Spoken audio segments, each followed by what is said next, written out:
జగన్ అదానీ నుంచి లంచం తీసుకున్నట్లు వచ్చిన ఆరోపణలపై దర్యాప్తు చేయాలని ఏసీబీని పీసీసీ అధ్యక్షురాలు వైఎస్ షర్మిల కోరారు.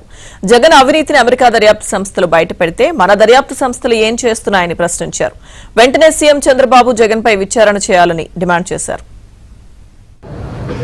ఒప్పందం ప్రకారం 1750 కోట్ల రూపాయలు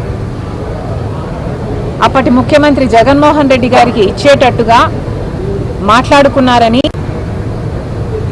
పలు రకాల సాక్ష్యాలు, అంటే ఒక సాక్ష్యం కాదు, డిఫరెంట్ ఎవిడెన్సెస్తో, ప్రూఫ్స్తో వాళ్ళు ఛార్జ్ షీట్లు పెట్టడం జరిగింది.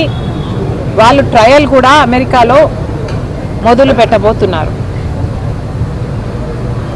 మరి ఇంత అవినీతి మన రాష్ట్రంలో 2021లోనే జరిగితే మరి ఇంత అవినీతి మన రాష్ట్రమో మన దేశమో ఎందుకు బయట పెట్టలేదు? అయినా కూడా అదానీ బీజేపీ పార్టీకి ఫండ్ చేసేవాడు కాబట్టి ఆ అదానీని కాపాడే పనిలో ఉన్నాడు మోడీ గారు.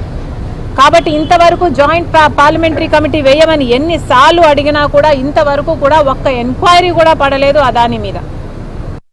మోడీ గారి చేతిలోనే ఉన్నాయి సిబిఐ, ఈడీ, ఇవన్నీ కూడా.